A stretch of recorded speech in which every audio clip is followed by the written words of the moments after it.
জামাই হিসাবে কিরকম? আমি বলবো যে তার শাশুড়ির কাছে সে হলো শ্রেষ্ঠ জামাই, কারণ তাকে যা খেতে বলে সে তাই খায়।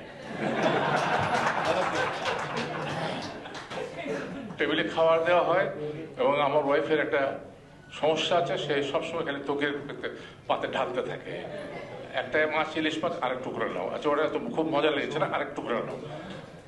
আর সে ভালো মানুষের মতো, নিচ্ছি মা নিচ্ছি, আমি বড়টাই নিচ্ছি। হ্যাঁ, তো এই যে মাকে খুশি করার জন্য, আমি জানি না, হয়তো তার হয়তো খাওয়ার আর উপায় নাই, তারপরেও সে তার শাশুড়ি মাকে খুশি করার জন্য সে খায়। এই যে আমাদের সাথে তার একটা সম্পর্ক, আমাদের বাড়িতে এলে আমরা সারাক্ষণ গল্প করি, আমি, আমার ওয়াইফ, সে, নাটকের গল্প, সিনেমার গল্প, এগুলো হতেই থাকে, চলতেই থাকে। এবং আমি যখন একা তার সাথে বসি, তখন আমাদের মধ্যে আরো গভীর আলাপ হয়, এই বিশেষ করে এই আমাদের মিডিয়া নিয়ে, আমাদের অভিনয় নিয়ে, আমাদের মেকিং নিয়ে। মানে এই যে শয়নে স্বপনে নিদ্রায়, মানে সব সময় চিন্তাধারাটা হলো সৃজনশীল, এবং সেইটাই ভালো লাগে। একটা শিল্পী তখনই শিল্পী হয়ে ওঠে যখন সে শিল্পকে তার মনের ভিতরে মননে লালন করে, সেটা সে করে, এই জন্যই সে শিল্পী। আজকে এই তার যে আমি বলি কত লাখ লাখ তার জনপ্রিয়তা কি, তার বিয়ের সময় আমরা দেখেছি, যারা দেখেছে, আমরা 2000 লোক দাওয়াত করেছিলাম, সেখানে 7000 লোক এসেছিল। কেউ বলতে পারবে কেউ 7000? আমরা হিসাব করে যদি আরো বেশি হতে পারে। খাওয়া দাওয়া সব টেবিলে পড়ে রয়েছে, খেতে পারছে না কেউ, কারণ সবাই বলছে আমরা খেতে আসিনি, আমরা তৌকির বিপাশাকে দেখতে এসেছি। খাওয়া পড়ে আছে, মাত্র এত এত লোক, হাজার হাজার লোক। তখন কি হলো? তৌকির বিপাশাকে পালাতে হলো বিয়ের আসর থেকে। আমরা বললাম তোমরা যাও বাবা, তোমরা বাড়িতে যাও, তোমাদের এখান থেকে কাজ নেই।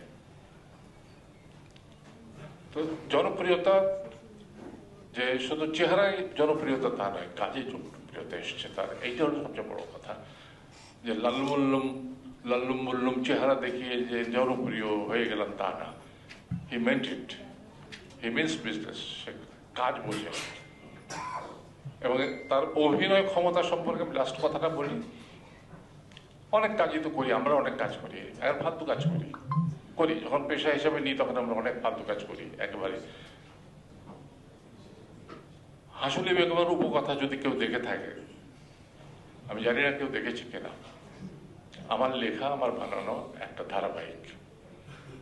সেখানে সেন্ট্রাল ক্যারেক্টার হচ্ছে ফকিরের একটা পাগল। সে পাগলকে দিয়ে তার বাপ ব্যবসা করে। ব্যবসাটা কি? ওই প্রত্যেক বছরই যখন মৌসুম আসে ও পাগল হয়ে যায়, তখন তার বাপ, ওই গ্রামের মানুষগুলো তো বেশিরভাগ তালাক দেয় তার বউদের, হঠাৎ হঠাৎ তালাক দিয়ে বসে। তখন হুজুর বলে যে আরেকজনের সাথে বিয়ে দাও, বিয়ে দিয়ে তালাক দাও, তারপরে আবার নিয়ে এসে বিয়ে করো। ওই কাজে এই পাগলকে ব্যবহার করে তার বাবা। রাত্রে বিয়ে দেবা, সকালবেলা ছাড়িয়ে নিয়ে যাবা, ওই সেই ব্যবসা, ওই সেই পাগলটা ও করেছিল। অসাধারণ অসাধারণ অভিনয় করেছিল।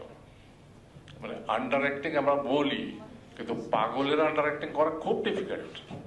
পাগল মানে ওর অ্যাক্টিং, কিন্তু ওই যে পুরো 26টা পর্ব সেই যে অভিনয়গুলো করে গেল, আমি বলি তো কি তোমার সমস্ত অভিনয় মার খেয়ে গেছে ওই একটা জায়গাতে। আরো ভবিষ্যতে তুমি শুধু মেকিং করো না, অভিনয়ও করো, এটা আমার একটা রিকোয়েস্ট। তুমি ভালো থাকো, দীর্ঘজীবী হও, এবং আরো নতুন কিছু সৃষ্টি করো আমাদের সবারই জন্য।